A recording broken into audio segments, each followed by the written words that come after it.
kamusta na po kayo? Okay lang po. Di kasi mga kababayan ay parang mahirap pa ng decision, pero tingnan natin kung anong kaya natin gawin kay Ate Angela. Ano po, sabi ni tatay, gusto mo daw na magpa-drop. Ano po, nagsabi na rin po ako sa teacher ko. Bakit? Inahanap na rin po kasi po. O bakit, ano ba dahilan, bakit magpa-drop po kayo? Eh, ano po, hindi ko po mapagsabay po. Gusto ko na rin po tulungan po si tatay. Tapos po para pong ano po kasi, nahuli na rin po ako sa klase. Tapos po bali po yung second quarter na po kasi ngayon. Tapos po nung nagkuhaan po ng card, nakita ko po yung card ko, ano po. 3 subject po, blanco. Para po kung nakaka-disappoint po. Tapos po yung sabi ko po babawi po ako. Ayun po, humabol naman po ako, tapos napabayaan ko rin naman po, tapos para na rin po akong tinamad po. Kasi nung nakaraan, kung naalala mo, di ba halos 2 linggo ka hindi umuwi. Anong dahilan, bakit hindi ka umuwi? Ano po, wala po, ayun nga po, yung kulang nga po yung tao dun sa pinagtatrabawan ko. Balik po ako po yung inaano nila. Ano po, hindi po ako makauwi kasi po, wala pong tatao dun sa tindahan, wala pong magka-cashier para pong, Doon sa kaha. opo. Pero ano dapat ang priority mo tayo? Yung trabaho o yung pag-aaral? Pag-aaral. O bakit ayaw mo na mag-aral? Ano bang kulang? Financial ba o... Hindi naman po. Sakto naman po sa financial kasi po sa ngayon po nakakapag-ipon naman po ako para kung lang din po, tinamad na rin po ako, tapos napabayaan ko na rin. Hindi ba pwede mahabol mo na yun? Kaya kumuha ka ng mga... Ang alam ko kasi merong nagmo-module ka pagka halimbawa hindi ka na makakapasok, o kaya sabi ng tatay kasi nag-special po kayo, classes. Tama ba yan? O hindi ka nakahabol talaga? Hindi po. Kasi nakakapanghinayang naman na ayaw mo na mag-aral, tapos nasimulan mo na dahil, di ba, sabi mo noon, mag-aral ka na mabuti. Dahil kasi sarili mo na lang, kay tatay matanda na. Siyempre, kung ikaw ay magtatrabaho na, mas maganda kasi meron kang kahit K-12 lang. Pangarap nga ni tatay na makapagtapos ka. Kahit sa K-12.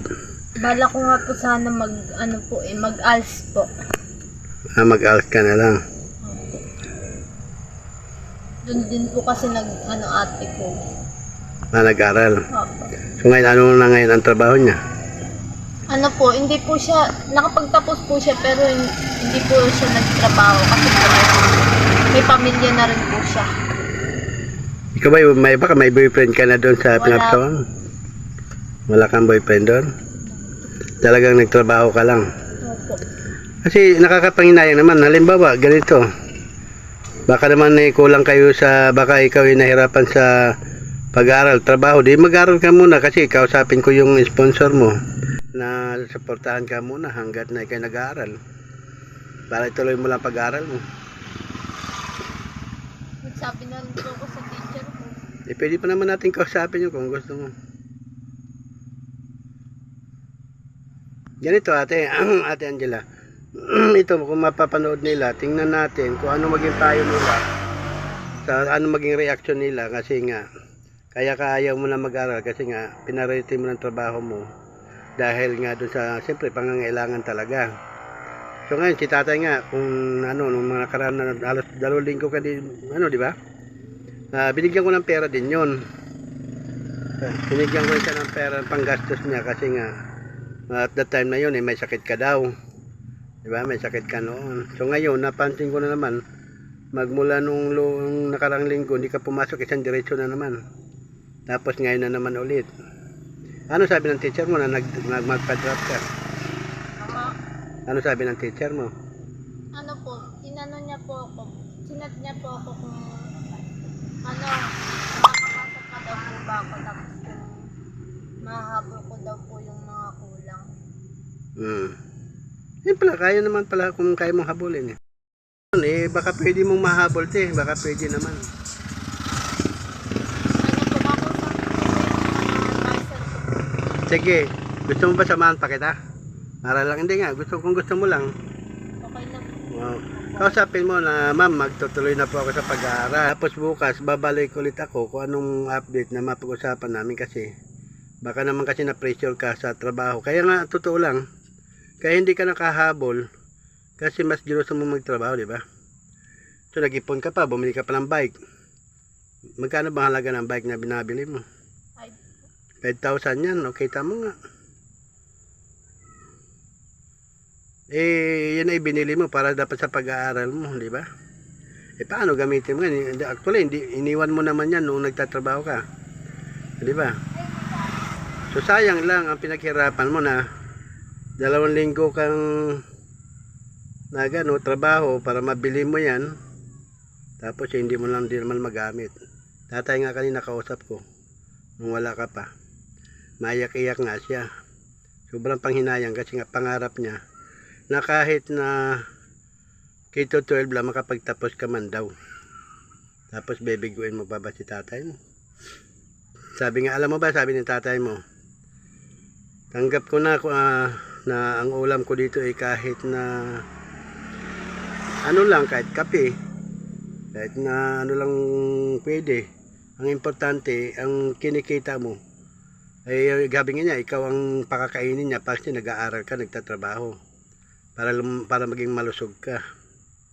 Tapos sabi niya, nanghihina ka daw ngayon. Panggabi ka ba doon? ano po?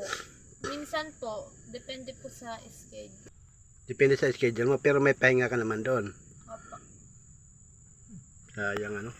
So ngayon, ano ba, balak mo bukas papasok ka? Hindi ko pa po rin po talaga alam. Sige, alamin mo ang sarili mo. Itong gabi na ito, alamin mo. Kasi kahit bukas, kung magpasya ka na actually gusto kanilang matulungan talaga, magpapadala talaga sila ng pera pang gastos mo. Kaya nga lang katulad niyan, kung ayaw mo na, sabi nila natuwa nga sila sa iyo kasi nagtatrabaho ka, tapos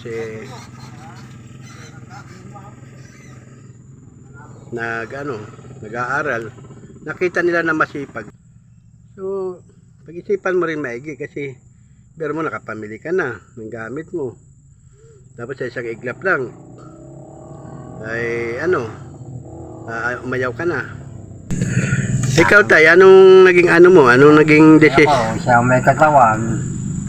Kung kaya mo lang, kung hindi, decision niya, siya may katawan kasi yatang magtrabaho na ng maayos.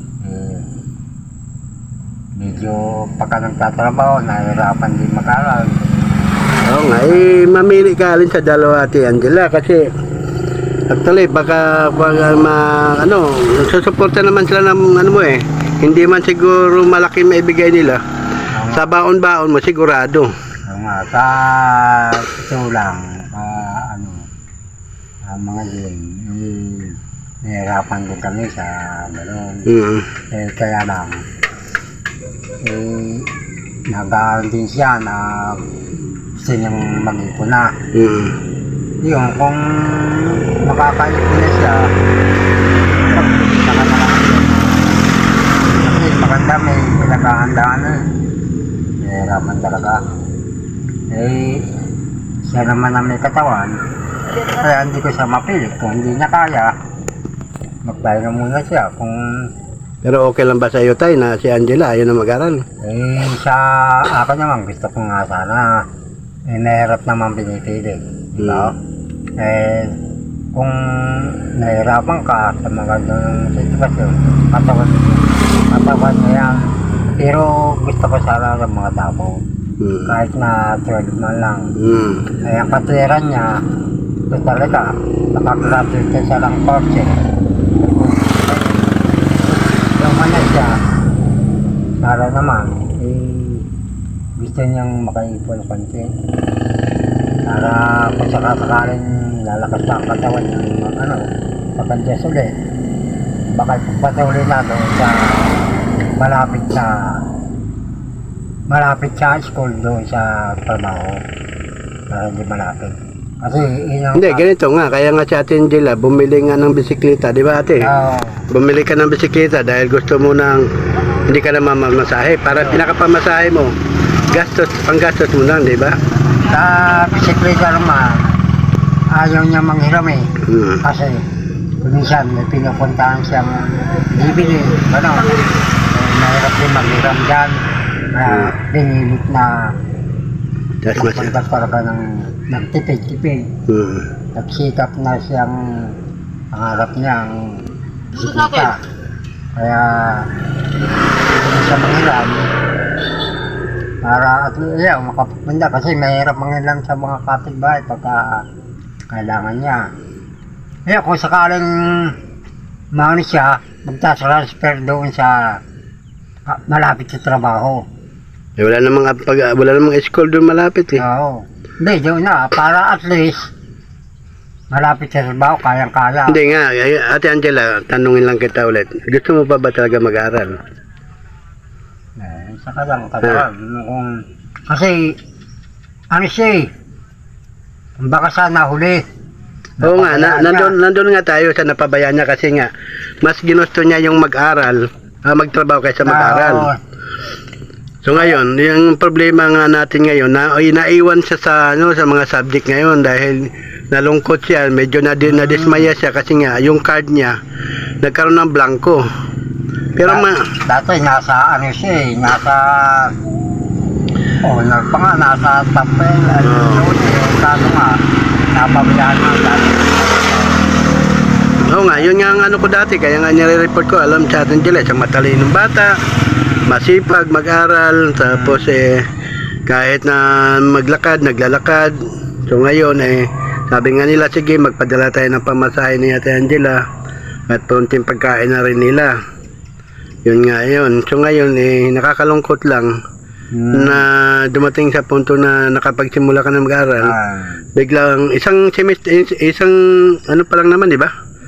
Isang grade pa lang naman, mahabol mo pa naman yun. Pang second na po. Pang second na ngayon,